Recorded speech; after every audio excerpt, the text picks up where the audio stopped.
Morning, Yeah. and welcome to Good the morning. show. Morning. How are you? Good. How are you? I don't know why Already I'm laughing laughing. That's a good already. I know. sign. No, that's a Is great that? sign. I think so. Yeah. I, Well, I it think so depends if too. I hope you're not laughing at me, or maybe you are. But either way, it's all good. As long as you're having a good time, I'll be having a good time. So, I am delighted to have you on today, and can't wait for the audience to get to know you, and for me to get to learn about you as well. And first things first, I'd love for you to introduce yourself, who you are, where you are in the world, and anything you'd like the audience to know up front. Sure. I'm Rachel DeAlto. I laugh a lot. I am East Coast based, spent a lot of time in the West Coast, and I focus on relationships. So I'm a relationship expert. I've been doing this for a decade and love every second of it. Well, I like relationships as well. I've been in relationships. I'm in a long-term committed relationship, otherwise known as a marriage, for 10 years. So I'm guessing my wife is going to enjoy me being on this episode so that I can learn some things that I can do to maybe show up even better as a husband in our family. So I'm excited to hear what you have for us today. So, as we always like to do in the show, I'll just share with how Rachel and I know each other. So, Rachel and I are part of the heroic public speaking community. We were not in the same cohort, but we have a lot of mutual friends together. And Rachel and I were fortunate to meet up about a month ago now through that community. And it was really good to connect with you and to spend some time with you that evening. And on that topic, what I like to do here on the show is a little fun way to kick off is talk about our first impressions of each other. And since it is my show, you actually get to go first. So, Rachel, what was your first impression of me? Sorry. Well, I think I apologized at least 7 times within the first couple seconds. And I don't even remember what I apologized for, but I was just in a very apologetic mood, which is not really like me. But I just remember you came in because you're friends with Amber and you were meeting Amber, and I had Uh-huh. totally crashed the party. And I was like, oh, this guy seems fun and super extroverted. And I think like attracts like and definitely recognizes like. And I was like, this guy's interesting and loud like me in a good way. and our mutual friend Amber, who's actually quite introverted, looked like she was about to pass out from maybe sitting between the two of us. Yeah, there Like, was a lot. please take the volume down. And it doesn't help that we met at a bar because if I No. have a glass of wine, my decibel level, so my boyfriend is after a bottle of wine, he's like, I just can't even be around you in public. At home, I'm fine. But in public, I just get really loud. And so, Yeah. yeah, for people like Amber, another introvert, and pretty much anybody, I think it's a little dangerous if you get us drinking. Yes. No, I agree with that. So thank you for sharing that. So my first impression of you, and yes, I do remember what you apologized for. I don't think it was 7 times. I think it was maybe just a couple. You kept apologizing for being so tired. Oh. And I was thinking to Like, myself, I'm sorry, I'm just not showing up in the way I should. yeah. And I was like, wow, it seems like she has a lot of opinions on how she should be and like what she's not doing today. And my honest opinion is I didn't care at all. I'm like, hey, she seems great. She's friends with Amber, good enough for me. But I didn't like have any preconceived notions of like, oh, she's gonna be like doing shots in the bar till 3 a.m. Like it didn't even cross my mind. Then you kept apologizing. I'm like, I think finally I'm like, it's all good. You're good. You're good where you are. Go to Like, bed. you're good. You're good. You're good. Whatever. But so my first impression of you is the same. I think part of the reason that you're on the show today is like you were obviously very extroverted. I had actually, hadn't told you this before, but I had seen you posting something on public speaking, or somebody had shared it, and I'd looked at your stuff. I'd seen your media appearances, which we'll talk about a little bit today. So I had also like your very bubbly personality, like super bright, warm, engaging. So maybe that's why you were apologizing as well, because we were in a dark bar where you kept talking about how tired you were, and that's not really how any of the media appearances I've seen you on. I'm like, oh yeah, she's super bubbly, warm, relationship expert by definition. I kind of think of somebody who's a people person. Yeah. Well, I think Otherwise, that's the you thing. really Like, hate your work. yeah, 100%. And I also think that's part of it too, where I'm meeting someone who is interesting. Obviously, everybody in that HPS community is awesome and you want to be able to connect with them. And here I am. I did not feel well. I was exhausted. I had just gotten back from LA, and I think I just felt bad that I couldn't show up in the way that I wanted to. But I'm not sure why I just kept apologizing for it. I should have just drank my Mal back and gone to bed. Oh, there you But go. But either way, we get to spend some time together on this podcast. So do. it all works out, Rachel. So I am super excited about this. So let's go ahead and kick off. And I've got some questions for you. Are you ready? Okay. No. All right. No, not ready, Sweet. but you're going to get them anyway. Perfect. Amen. What is something that you nerd out about? Oh man, I think, I had this conversation yesterday. I am a data geek. I love data. I don't know why. I love Mm, research. I love data. I love studies. I was actually just looking at I was just looking at studies this morning, but I just find it really interesting. And I guess it's because I am a people person. I like to know what makes people tick. And mhm. I think data is very interesting to just get a handle on that. Not that it's always 100% accurate, but yeah, I like data. Is that weird? No, do you know somebody by the name of Vanessa Van Edwards? Yes. Oh my God, I love her and I love her data. And she's coming on the show in March. So I Amazing. actually I did some of her courses. And yeah, like I love her term. She's a recovering awkward person. Yes. And Vanessa, if you're listening, I'm giving you a little shout out before our episode. And her whole thing is literally the name of her company is a science of people, as you probably know, and it's Yeah. all about the data behind what makes you likable, what helps you in networking events and speaking and all those things. So yeah, I had a feeling when I heard you say that, it sounds like you two would be like mine. So that is super interesting. So do you have any specific? I'm thinking about data. Is it specifically around how relationships work, or is there like a niche inside of there that you're really passionate about? I think it's all people. So I'm actually working on a book proposal now and just working through kind of what's really lacking in social skills and people. And a lot of the data around loneliness and the lack of connectivity and lack of authenticity, like all of those things are really interesting to me, and also figuring out the why. So it's one thing to say that, one of the things I just read this morning is 64% of college students consider themselves very lonely. And I Mm, want to know why. I want the deeper dive into that. So I think those statistics are really jarring and really yeah, interesting. And then for me, the geeking out comes like, okay, let me go talk to 100 of them and find out what's really going on. yeah. That's interesting. So I've had a few. I've had one college age person on the show already, and I've actually had the loneliness conversation with another guest. And what she told me was that by being it's actually lonelier because you're more connected in a way. Like people don't spend as much time together. Like we won't reveal your age. My guest knows my age. I'm turned 42 in November. You're like 25 or something, I think. Um, I shouldn't have laughed that hard. I should have just nodded. you say yes, that's exactly right. But what they said is because it's so easy to connect digitally, people don't always spend as much time in person. And what Yeah, it actually equates to is the loneliness actually equates to decisions in relationships that aren't maybe in service of what you actually want to create, which I know is like what sure. your work is all about. So Yeah. that's an interesting topic, and I am looking forward to exploring that further with you on the show today. And thank you for sharing that. I never would have guessed that data was the thing you nerded out about, but I guess that makes sense. Like combining like the people, it's like combining the people energy and the relationship stuff, which is such a like a quantitative thing with like the qualitative of like the actual why underneath it. Yeah. Yeah. I mean, I Because love yeah, Lord of the Rings too. So if you want to like put that uh, as a side note. ooh, yeah.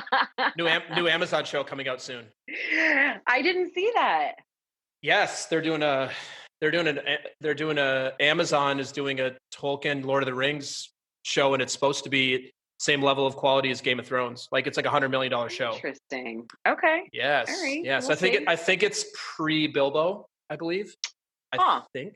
Yeah, like the maybe the genesis of Sauron and Saruman and all that stuff. But we could probably go on like that forever. There's obviously things I nerd out about as well, but that's for another episode. This is my show. What's going on here? I think Rachel's already playing mind games with me. I'm just going to sit back and let you talk. That's perfect. Oh, that's dangerous. All right, back to you. Another question Back to for me. you. Yes. Yeah. What is something that is inside your comfort zone that might be outside of somebody else's comfort zone? I think this one's probably similar to other people you've had on the show, especially since we met with through HPS, but I think Mm-hmm. speaking, just getting in front of people, I love the moment you put a camera on me or put me on a stage, I actually feel more energized than sitting in an audience. Like a That weird is, thing. yeah. I've actually had to tell a couple of our heroic public speaking friends that you can't actually say that. Like like people's titles, it's like keynote speaker, and then they're like, well, it's public speaking. I'm like, no, we're not. I'm not accepting that. Let's get a bit deeper. I think it's obvious, or maybe not. Like I read that Bruce Springsteen's and still gets like really scared every time he performs.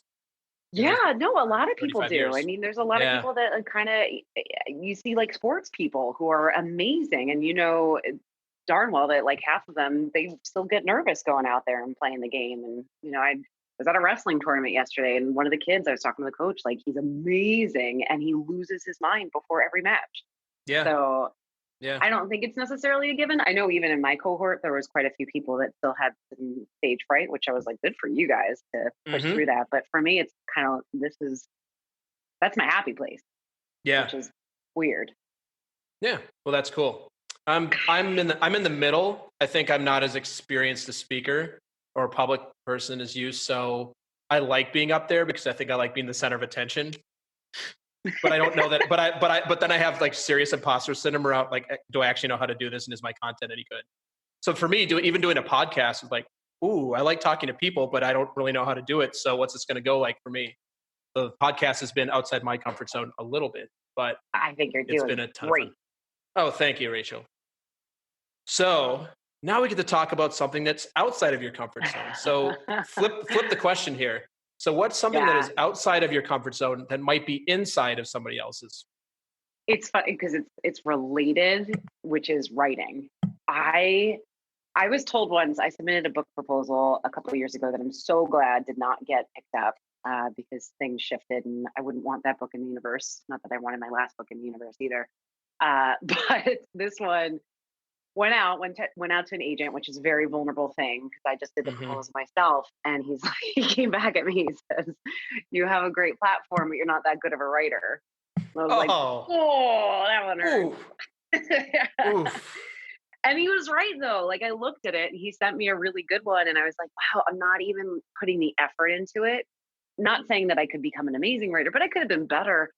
I just don't like it. And it's very uncomfortable to me. And I feel like speaking and kind of presenting and just being out there in the media stuff is so easy and comes so naturally Mm-hmm. versus sitting down and being inspired. And I know some people just love to write. Like I have a friend who I swear she just lives to like write email copy and script out things. And I hate it. It's so awful. And it I'm even talking about it and my stomach gets like all clenchy. Yeah. Oh man, you and I are like the same person when it comes to this.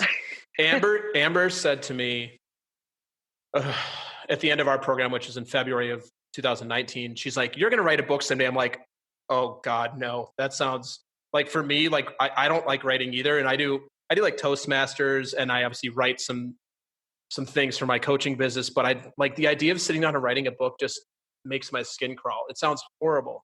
It is so Yeah, not something that I'm good at, or that I tell myself I'm not good at.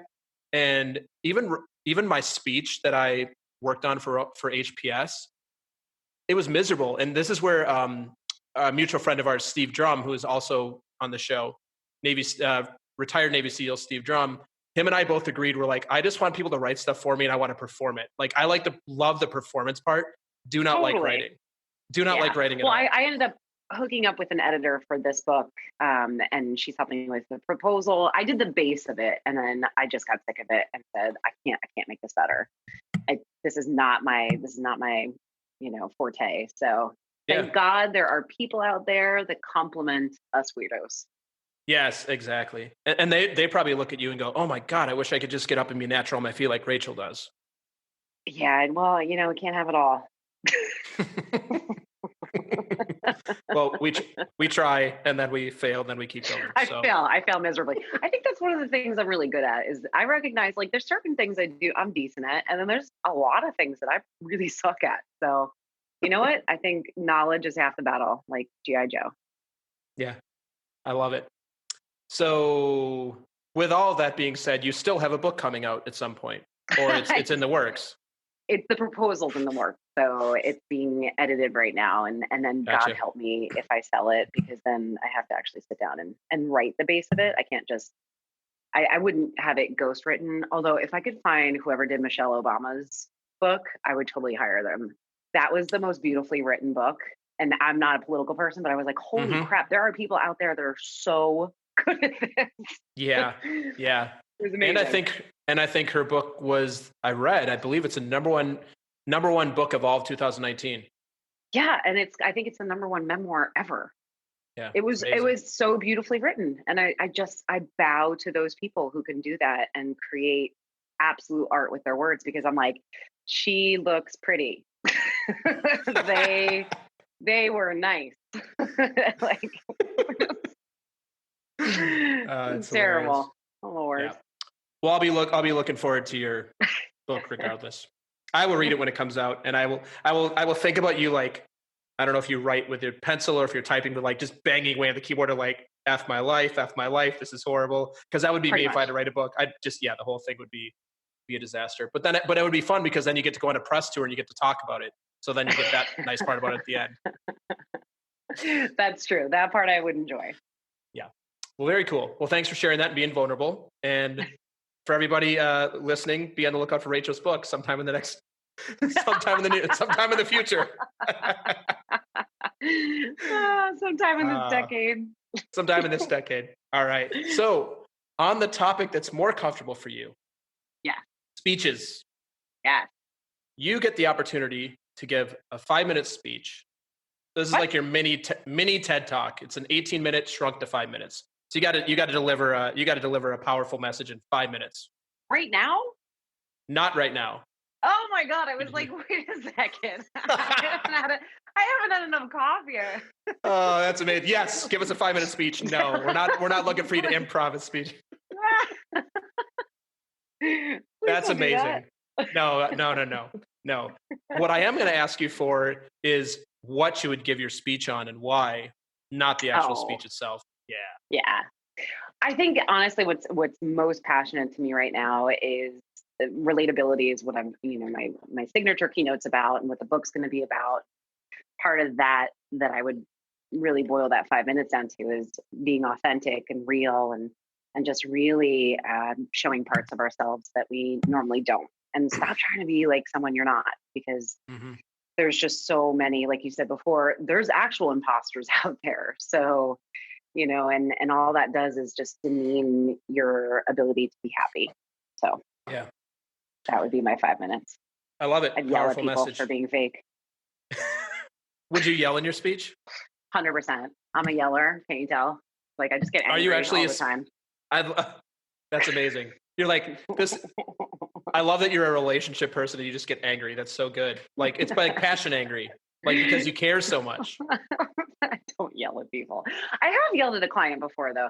I worked with her for about 4 years before I earned that right. And then I was like, what are you doing?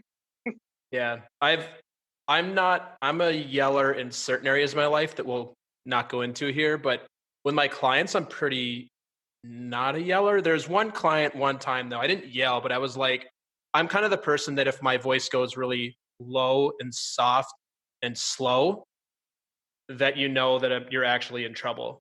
Yeah, I was going to say that's scarier. Yeah. That's way scarier. Yeah, the only people I really yell at are my kids, but they deserve it. Not even your boyfriend? No, I've never yelled at him. Yeah, 3 years almost, and no. You just go low. You just go low and slow with him. I just go low and slow. No, you know what's a funny thing? In 3 years, we've never had a fight. We've talked through every single thing. So apparently, whatever the hell I've been studying for the last 10 years is very well implemented. Or we've both just been beaten down. Well, we'll have him on the show next, and we'll see if we get the same story. Or if it's more like, I'm just scared as hell. I'm just scared of hell of Rachel. So I just say yes to everything. He might say that last part. I'm pretty sure he could take me out. He won Golden Gloves, so I don't think he's afraid of me. But, yeah, okay. So your powerful advice to all the people out there that are dating is just find somebody who says yes to everything you want, and you'll be set. You'll be happy. That's right. Happy wife, happy life. Exactly.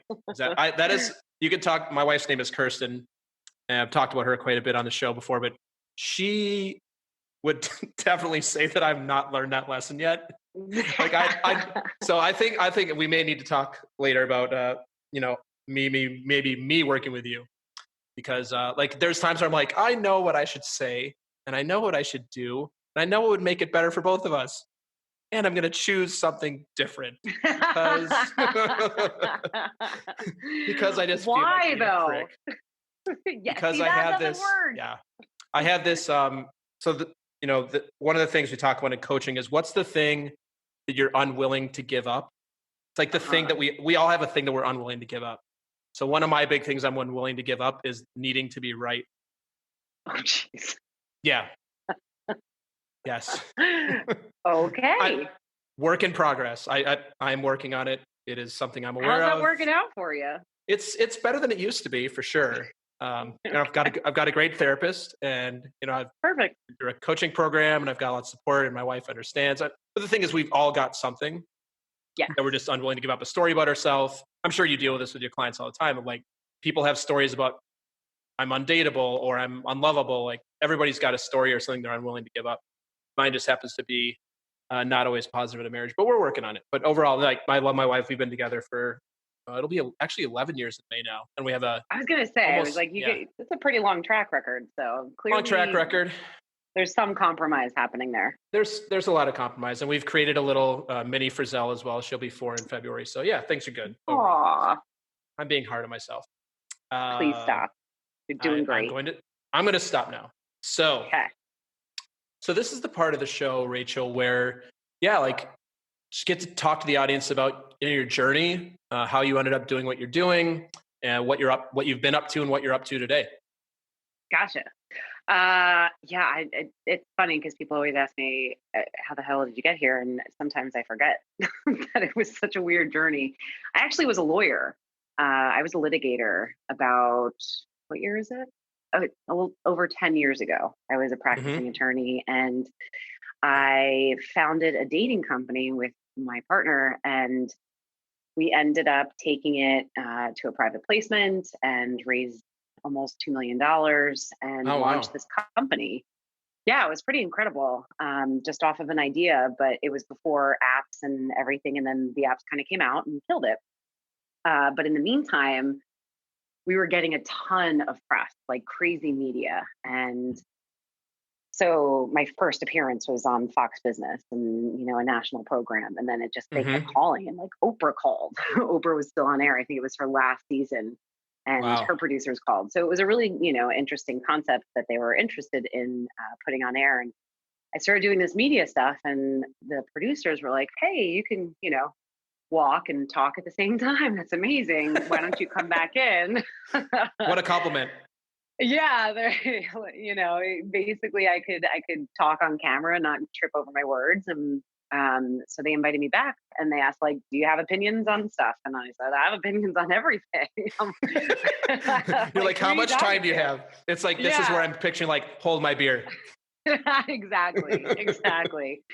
Yeah, so I started doing TV, and we ended up doing a deal with a guy from Shark Tank, um, off camera, to help with the branding of the dating company. And he says to me, "You have to become a flirting expert." I was like, "What the can I curse?" A flirting expert? Yeah, yes, you could. Yes, you can Okay. definitely curse on here. Yes, Okay. absolutely. Yeah. Well, my reaction was, "What the fuck is that? Like, what's a Yeah, flirt?" what? That's I'm a lawyer. I'm a lawyer. So he says you have to become a flirting expert. We have to position you as a flirting expert to sell in this company and make you part of the brand. And I had already left so much of law to build this company that I was just really, I was all in, but not to the yeah, extent of changing my entire personal brand, which was lawyer up until that point. And yeah. I still ran with it because it was kind of a Hail Mary pass. And I believed, that this person was guiding us in the right direction. And so I ended up writing a book in 10 days on flirting. Um, yeah, please don't read it. That will not go in the show notes. I will not put the No, link in the show yeah, you notes. do not have to put that in the show notes. I mean, it still exists. I considered taking it off the market, and then I was like, screw it. So it's still out there, but it's not that bad. It's just not exactly my finest work, as we talked about before. Don't But really it took you enjoy a whole, writing. but it took you a whole Whole 10 10 days. I days. just want to, Whole 10 wow. days. Yeah. Yeah. Well, I mean, flirting comes pretty natural to me as an Hmm. extrovert. So I just kind of practice, I practice what I preach and I preach what I practice. So I've just put it all on paper. Hmm. And yeah, so I started doing more media around that. Media led to coaching, coaching led to speaking, more media led to more media, and started doing TV shows as a host. And I was an expert on Married at First Sight for a couple seasons, and then did a Hmm. show with Kate and I've had these amazing opportunities in the relationship sector. But yeah, that's kind of how I got here. And now I'm still very much in the relationship space. I Hmm. am a spokesperson for Match, Mm. but I am also trying to pivot more towards general relationships and really focusing on, corporations and just humans and human interaction. Yeah. The end. Super cool. Yeah. Super. The end. That's it. That's it. That's all I got. That's so. A couple questions for you about what you're up to now. When you said you do coaching, do you take on private clients now? No. Gotcha. So you don't Um, do private client work. You do. So what? So let's say that I knew somebody who I thought you'd be a good fit. Are you looking for speaking engagements? Are you looking for group work? Like what is your business that you do now?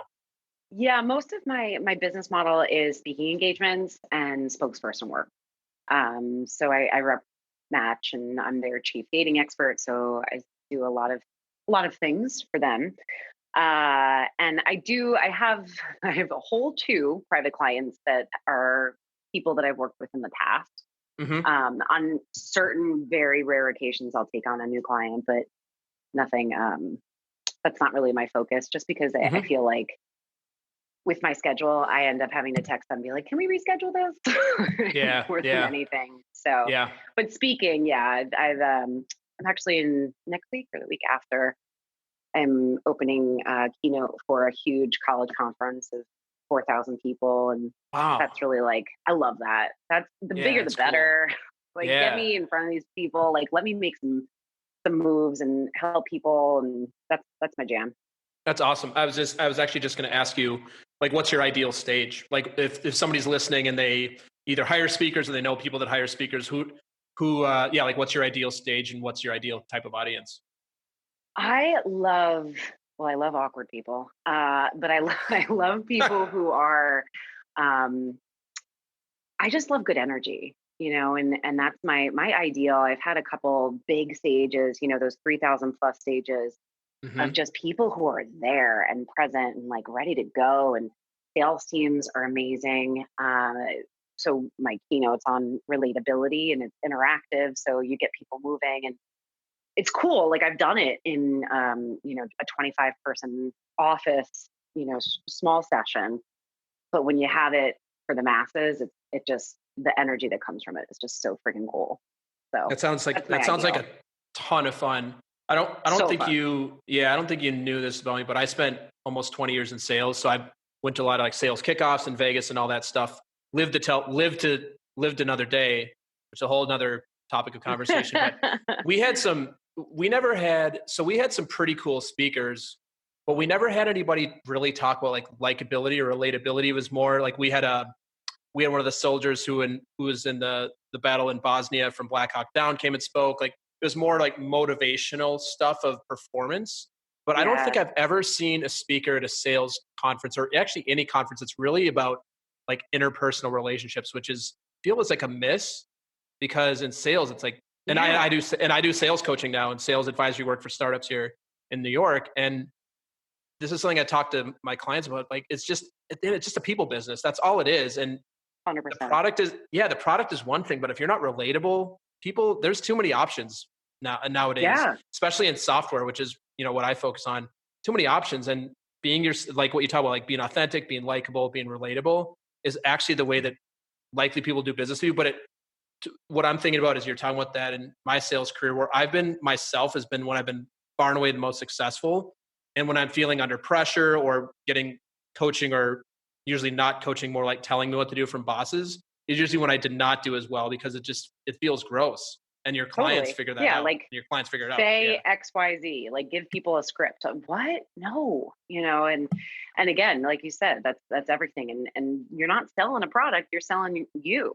And the Yeah. best salespeople are always just they're the most charming and charismatic and connected. And I think the biggest myth is a lot of people I hear, they're like, well, I can't learn charisma. Well, no, there's some innate aspects of people that are there and they're pillars, but you can learn to be more relatable.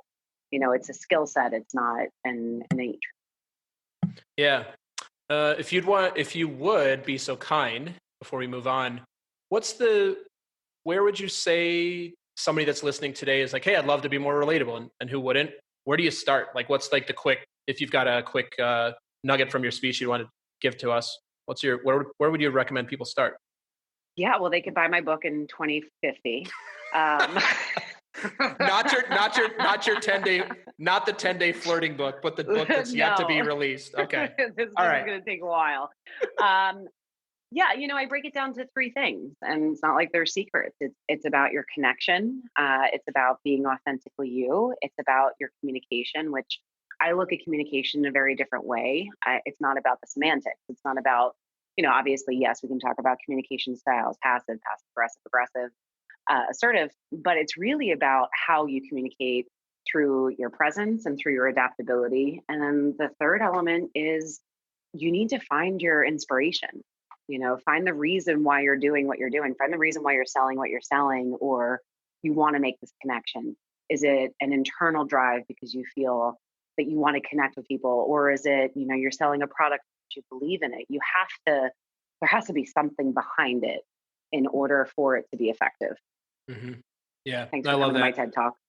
Yeah, there it is. There's the microcosm TED Talk. No, it's just something. This is the concept that I completely whiffed on for a long time, and now that I'm a coach and I've gone through training and I've been powerfully coached by people, that I finally understand is like without a what for, it's really difficult to get excited. And for a long time in my career, I didn't have a what for. I had two things. I call it the two P's. I like the people I worked with, and I like the paycheck that I got every 2 weeks. And other than that, I just didn't really care.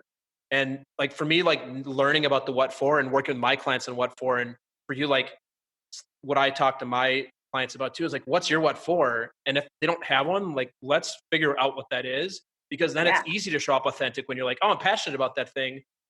People are gonna want to interact and be with and buy from and spend time with and date people that are passionate about something. And I was not in my work life for a long time, so I totally identify with like just a lack of what for. Totally. Yeah. No, and it's something I talk about too is, I was this lawyer and it was a good job and I enjoyed so many aspects of it, but it didn't really light me up. And finding my purpose was all through this weird, entrepreneurial journey that wasn't intentional and led me to where I am. And, I'm lucky that kind of life directed me towards my what for, which I call my or then what. um, Yeah, I love it. but yeah, so it's like if you don't have it, if life hasn't pushed you to find it, then you can push yourself to find it. Because I don't think I was even thinking about it when I was just earning a living and showing up in a suit. And writing briefs. Don't forget you're writing briefs, Oh probably. God, it was the worst. I think that's part of my problem. It's like lawyers, they teach you to be really boring writers and use Yeah. 4-syllable words all the time that mean absolutely nothing. I Awful. have to do a quick sidebar. No pun intended, I guess, because sidebar is a legal term, I believe. Yeah. So one of the companies I do work for, the name of the company is Outlaw. Actually, had Evan, who's the co-founder and CEO of Outlaw, on the show a couple weeks ago. It's a contract lifecycle management platform, so it's really built for attorneys or people that are like legal operations.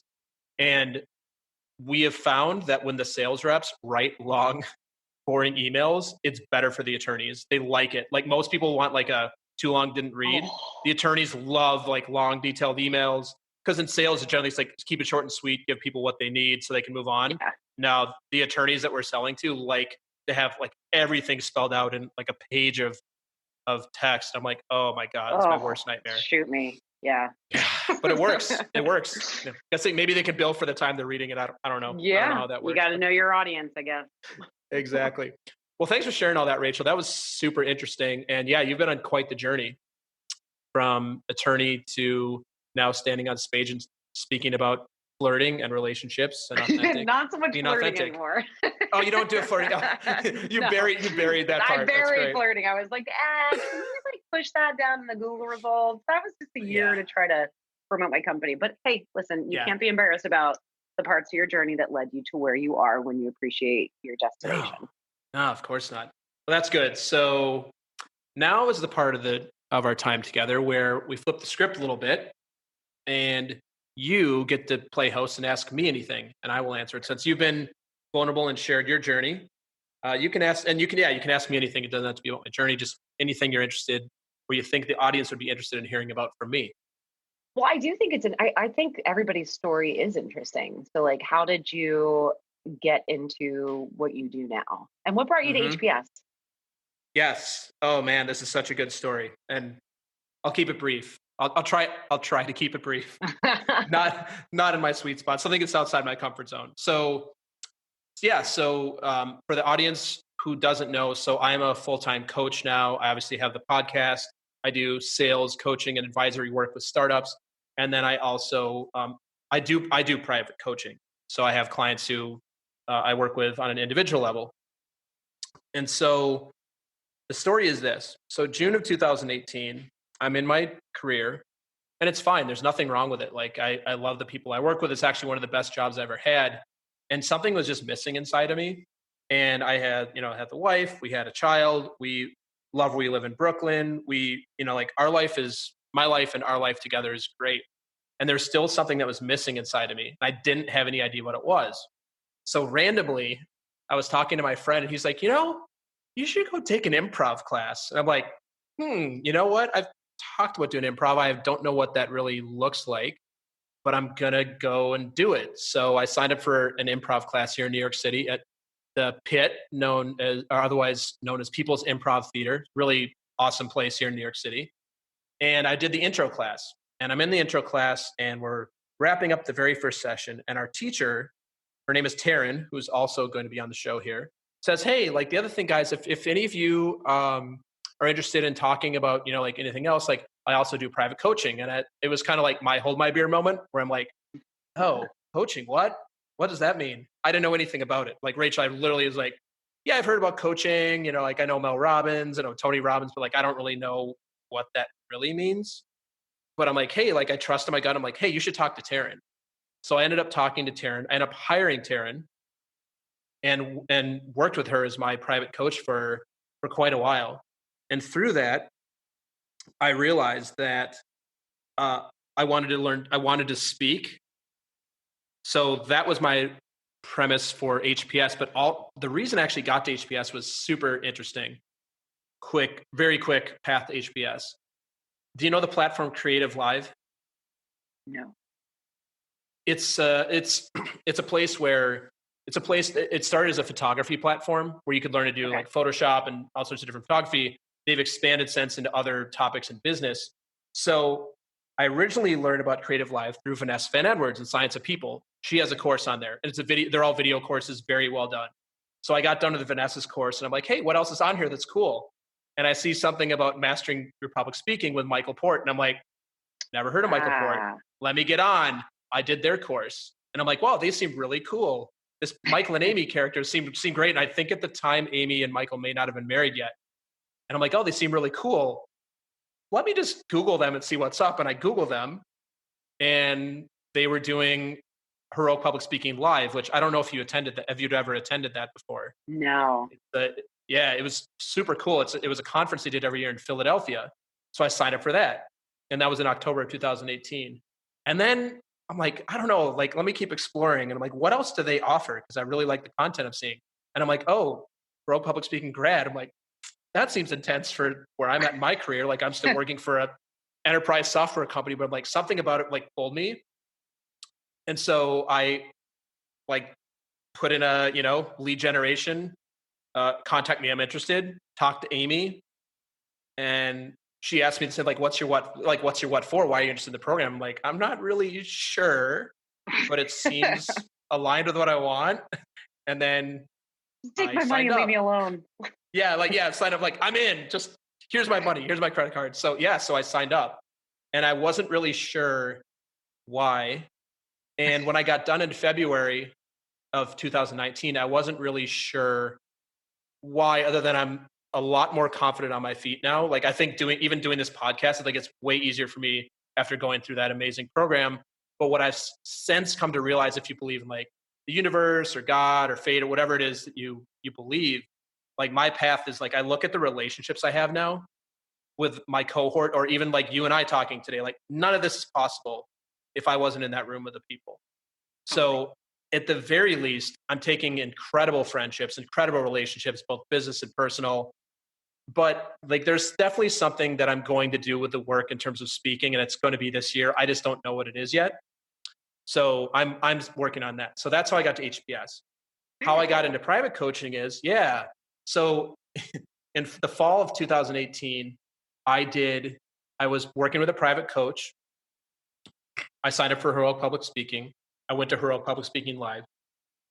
At that very same time, in October of 2018, the startup I was with that I really liked, we were acquired by a big company. And I don't like big company. I don't like working for big companies. It's just not, I'm like a on my feet. I like to get in the shit and grind it out kind of person, like a startup person. And so I'm like, ooh, like I told myself I never work at a big company, and here I am back again at a big company. I'll give it a try. It'll be fine.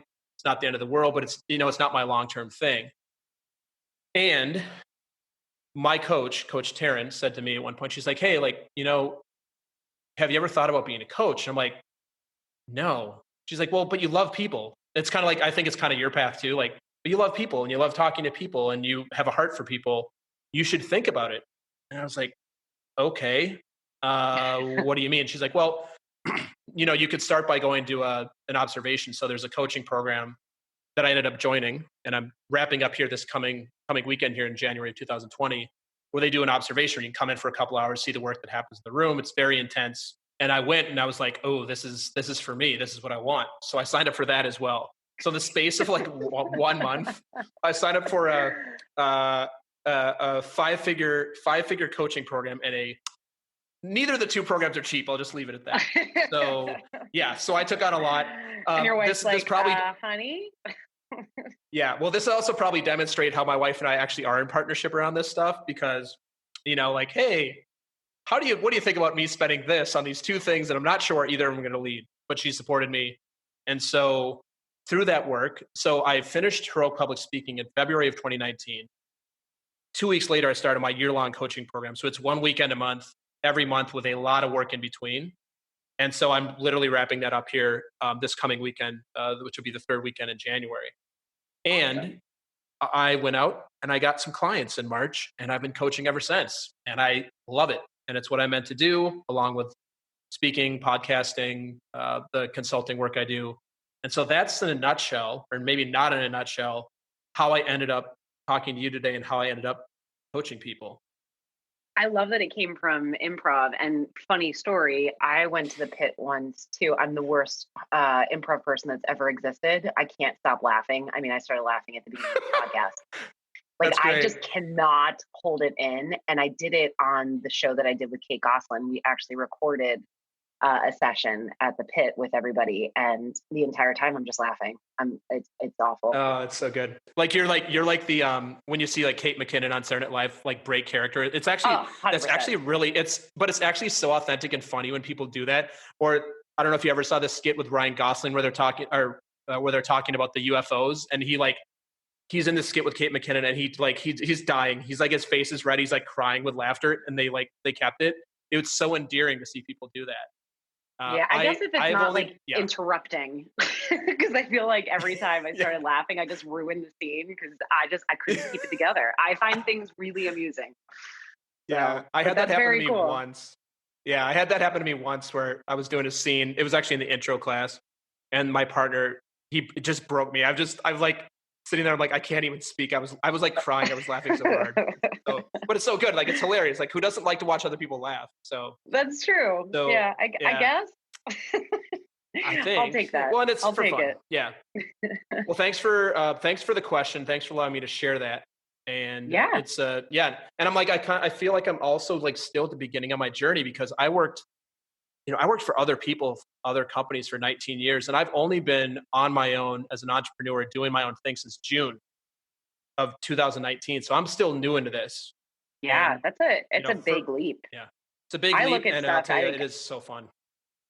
oh my gosh, you can never go back. That's the scariest part Yeah. of it. It's so hard to Yeah. even imagine going back to work for somebody. But I looked at my trajectory the other day and I was like, holy crap, for a decade, I don't know how I've paid bills. Like, I have not had a real job for a decade. That's just crazy.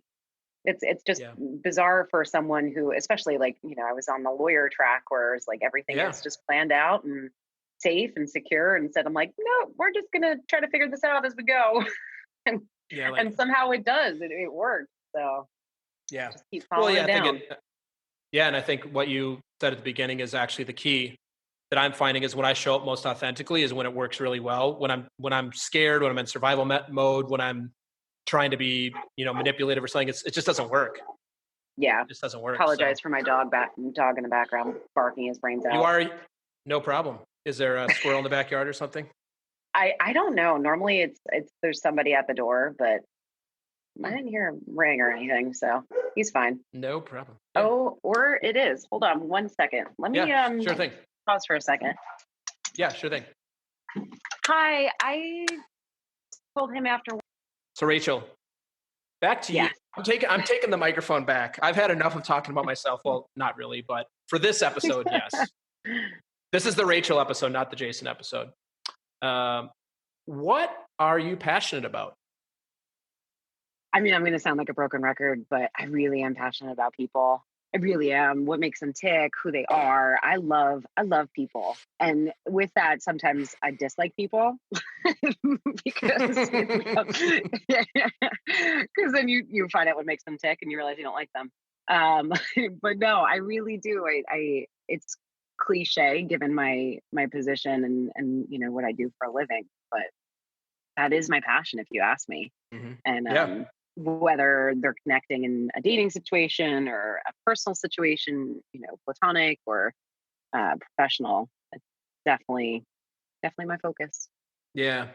So so I'm also a lover of people, and I have a question for you. Do you have a thing that's an automatic nope? Like that person, you meet a person for the first time, they do something and it's just like you just close off to them immediately. Oh God, yeah. Yeah. I think anybody really nasty or petty, anybody with like that super low, and I'm gonna sound so woo right now, but like that super low vibration of just negativity.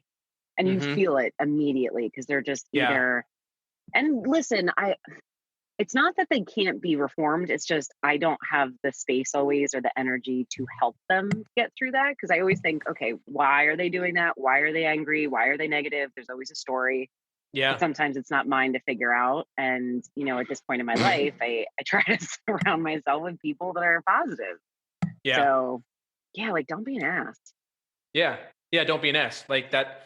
Mine is I have a couple things. Mine is that because I'm a pretty big energy person. Like if you ever taken Strengths Finder, Yeah. I'm like positivity is like my number 8. So I also like people that are just either have an excuse for everything or like just everything is just an automatic negative is also a huge turn off for me. The other one for me, if you're listening and you ever meet me, is I have a thing about time. I'm very timely to the point where it's annoying to people.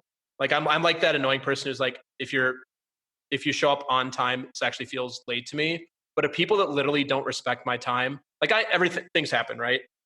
People, traffic, subways, flights, kids, like things happen. But if people literally don't respect my time, it's like they're like show up late and don't even say like, "Oh, sorry for being late," and they're like 20 minutes late. I'm like that to me is like a huge, like to me that's like a negative energy because it feels like a lack of respect. And I'm just asking for a text. Like it's not that hard to be like, "Hey, I'm running late. Can we start in 20 minutes?" And it doesn't. it doesn't happen often because I think I've gotten to the age where I just have filtered those people out. It's just not, I'm with you. Like, it's just not worth that time as parents and as, like significant others and thriving businesses and all the other things that I'm up to and that you're up to. I just ain't got time for that. I'm the same way. Like, so go find some other people. Yeah.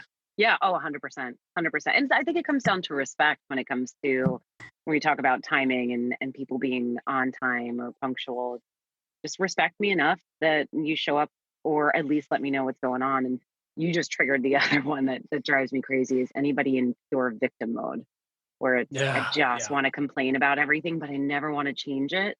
And I get it, like they got their own path, but holy hell, does that feel like nails on a chalkboard to me sometimes, where it's just like, why are you doing this to yourself? Yeah, You're getting a rope thrown at you. You have a ladder, like climb out, and they just don't want to because it's so much better to complain. Yeah, one of the on the topic of like time, one of the things that I would imagine as a professional speaker and as a media person is that's your kiss of death. If you don't show up on time for things and you're not reliable, like nobody's gonna put you on a stage. Period. I don't care how good you are. Like you've got to come with your shit together. Oh my gosh. Yeah. I mean, and it's like hell or high water. I remember one of my first I used to do WPIX Pix 11 in New York a lot when I first started out 10 years ago. And they don't, this is going to sound so privileged, but they don't send a car service. So you have to get yourself there. And I was driving on the turnpike and I was going to be late. Like there was just crazy amount of traffic. I live in New Jersey. I had to get into the city. And it's live news. So if you're not on time, you fully miss it. And you really do screw over the producer that booked you. Yeah. And it's like, you got to do everything in your power. I remember I pulled off at Secaucus Junction, which is a train station, about 10 minutes outside the city. I've never gone through there before, like threw my car in a legal parking space, jumped on the train, ran to the studio. And legitimately, as I was running in, they threw a mic on me and I sat in the chair. But it was like, that's what you have to treat everything like. Like it has to be, it's a do or die thing. And I think people appreciate that when you go above and beyond to show up on time. Yeah. That's one of the things in coaching we say a lot, how you do it one place is how you do it everywhere. Yeah. Yeah. So sounds like we share a context around loving people, hating writing, and being annoyed with people aren't on time. Perfect. I love it. Done. Perfect. All right. So Rachel, what's the thing that you're most proud of in your life? Then I'm going to get corny. It's my kids. They're awesome. I know it's so cliche, but they really are. My son is in college now and is a really good human. I think he could study a little bit more, but that's just me. He is a kid in college. That's kind of what happens, I think. Yep. He's a kid in college and I think he studies beer. But he's just such a good person, and my daughter's awesome, and they're just like, they're really great. I'm really proud of whatever small role I had in cultivating them. I do believe that a lot of it is, there's some nature, but I did as much nurturing as I could. Yeah. I have a feeling it's a lot more than you're letting on. And if I didn't ask this question, then I feel like I'd be missing a golden opportunity. Do your kids come to you for dating and relationship advice? My son does. Well, obviously, my daughter's 9, so she better not. Yeah. Yes. we do talk about her friends and she had some issues with her classmates where we talk through kind of how to handle the situation and how to respond to people when they're negative or how to stand up for yourself and ask for what you want. So we get not quite dating advice. I think I'm ready for that in about 20 years, but my son does. Yeah. And I have to say, I wish I was a little less judgmental when it comes to his objects of affection, but I think that's part of my role as a parent. So I try to balance that out with just being supportive, and I do. I give him advice. I can just imagine, like he brings somebody home from college. You're like, hey, this is my mom. She's a relationship expert. I'd be like, oh, crap. Oh, my God. Are you kidding me? My boyfriend, when we first started dating, all of his friends said that he was a case study. So I think everybody. Was Everybody he? just thinks it's a pretty intense case study to go on this long. Yeah, No, true. yeah, You're secretly collecting a lot of data on him. yeah, it's a lot. I do love my data. Hmm. That's amazing. That's cool. Yeah, I mean, most of the parents I've had on the show, the thing they're most proud of is their family and their children. So thank you for Great. sharing So I that. have And company in my clichéness. yeah, no, it's not even cliche. Like, I think it goes to show what you're actually, like it goes to show for people who don't have a family what's actually important when you do get a family. It's Yeah. like all the work and the money and car services and media appearances and all that stuff is awesome. And if you don't have, yeah, like once you Love. have children, Yeah. yeah, once you have love, once you like, I never really understood it either until we had a child. Now I totally get it. Um, Yeah. so yes, if Rachel's children are listening, your mother is very proud of you. Don't listen to anything I do, kids. All right, so Please. that's actually the perfect lead into my next question for you. What's something that you're afraid might actually be true about you? Oh God. That's a tough one. It's interesting because you said it before about attention. And I think if I'm being really, really vulnerable, I want to make sure that I don't do things just for attention and just for recognition. And Hmm. it's really hard, with certain levels of success, especially in media, to not let it go to your ego and not get Hmm. used to attention. And um, yeah, like I would be afraid that my ego is not as suppressed as I'd hope it would be. Hmm. And so, second part of this question, if you thought that was hard and vulnerable, here's the second part of the question that might be even more vulnerable yet. Yay. So, if that's what if that's what you're afraid might be true about you, what do you do to compensate? I do this.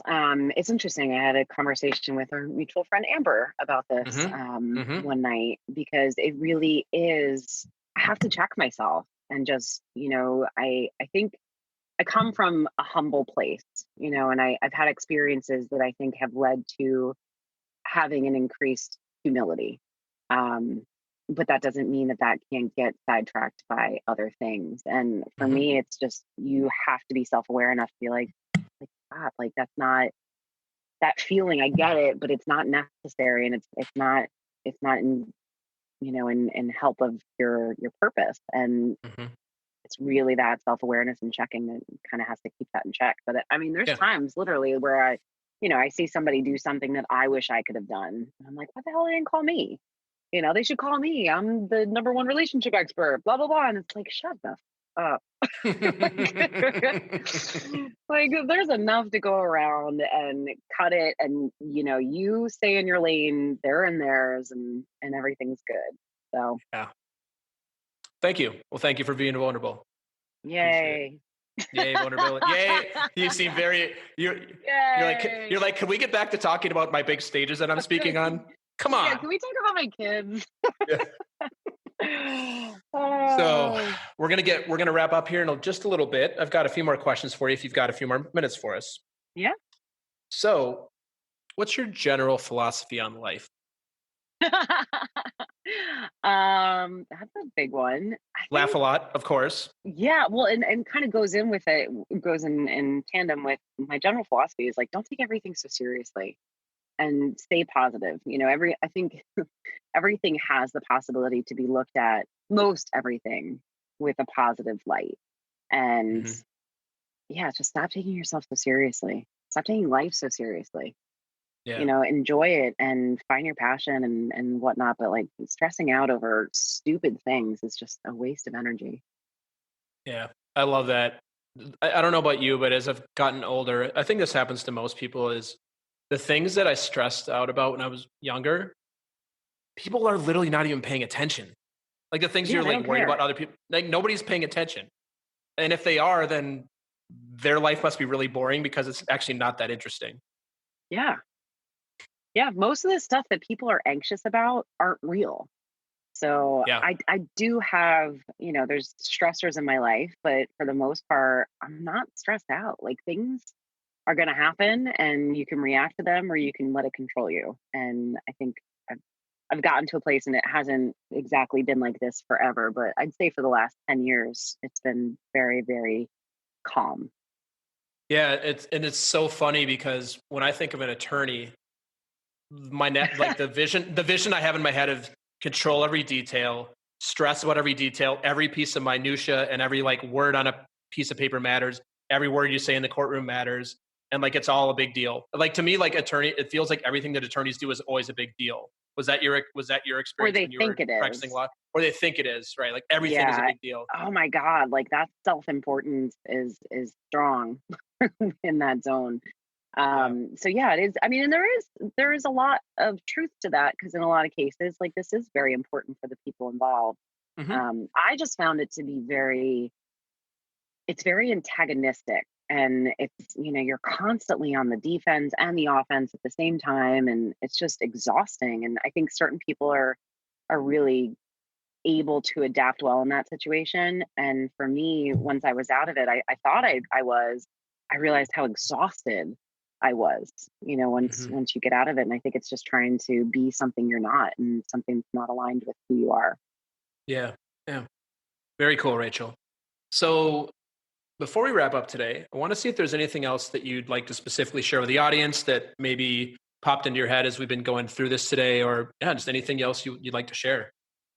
It's funny because I was starting to censor myself when I said I don't like all people. Like, oh my gosh, she's a people person. She's got to be, welcoming and loving to everybody. And you know, I think the thing that I'd like to share is that everybody's human. Everybody makes mistakes. Everybody has, different sides to them, and just own who you are, and the right people will show up. Love that. Where can we find you? So, like, somebody in the audience wants to connect with you. Somebody wants to book you for a stage, or Uh, get vulnerable with you, just or call me and tell me your just problems and call secrets. me and tell me your problems, and tell me your problems, and Rachel will give you a good laugh. But yeah, where can the audience connect with you and find you? I am Rachel DeAlto everywhere. So racheldealto.com, and that's my handle on all social. So I'm pretty active on Instagram and Facebook, and I don't have a Snapchat because that feels like a lot of work. But everywhere else, I'm very accessible. Not TikTok either. Oh my God, I can't. Like, Yeah, I can't. If my daughter wants to be on TikTok, which she is not allowed until she's 30, yeah, there's no way that I'm going to be up on it. yeah. Exactly. I don't fully understand it either. Maybe I'm aging myself as well, but it seems Yeah, we're like just a bunch Snap. of old Yeah, people. Like, yeah. send me It an just email. feels like a Send lot me a of work. letter via courier. That's amazing. Yeah, there's a Yep. horse Okay. outside. Okay. Great. I'll be sure and put your home address in the show notes so that people can reach you via snail mail. That's perfect. Write her a note with a like a wax seal on Yes, it. give me your Yeah, seal. like an old Game of Thrones or Lord of the Rings, so that she knows this has not been opened, and then she will write you back one. It'll be a beautiful thing. It might be a couple years though, because you know how much I I think love to always. write. Yes, exactly. She'll text you back like a she'll tweet back at you. 280 characters. All right. Well, thank you so much, Rachel, for being on today. It's been awesome to get to know you and have some good laughs and get vulnerable and hear all the things. So, as I like to do on the show every week, I'd love if you would leave me and the audience with some words of wisdom, with a caveat that the words of wisdom need to fit on a post-it note. So something that people can throw up on their wall and see. Like, imagine if you had your successories. I don't know if you remember that company that do like the cheesy corporate motivational boards with like Oh my one or gosh, two yes. sentences. Yeah, when they Yeah. always have like the super cheesy like sayings like "none of us is as smart as all of us" or something like that. It's like that's supposed to motivate you when you're working. But anyway, yeah, like something that you would want to Uh, leave the audience with. no, side note, I did love my law firm that I was at, because we had demotivational posters. So they Those were are all so just good. sassy. I was like, oh, Oh, I'm in the right place. yeah, Um, there's the one that I remember. I love those as well. The one that I love is "none of us is as dumb as all of us," and it was like a picture of like all the hands in the middle. Or, and this might be a little bit offensive, but it's my show. It's a picture of fries, and then the quote is, "Hey, we can't all be astronauts." So good. oh, we're assholes. Yeah. Now I'm showing my not so positive side, but anyway, I'm laughing anyway. Yeah, but people like that. People like real. Yeah. So I don't want "we're assholes" to be my post-it note, but I love the quote, "Forget the mistake, remember the lesson." And I don't know whoever said it. It's like anonymous or whatnot, or Mhm. maybe Winston Churchill, uh, Gandhi, Buddha. But yeah, forget the mistake, remember the lesson. So I think we beat ourselves up for stuff that we've done wrong, and they're all just learning lessons, and Yeah. we can grow from them. I love that, Rachel. Well, thank Preach. you again. Yes, preach it on. Well, thank you so much. And thank you for the laughs and the good times today.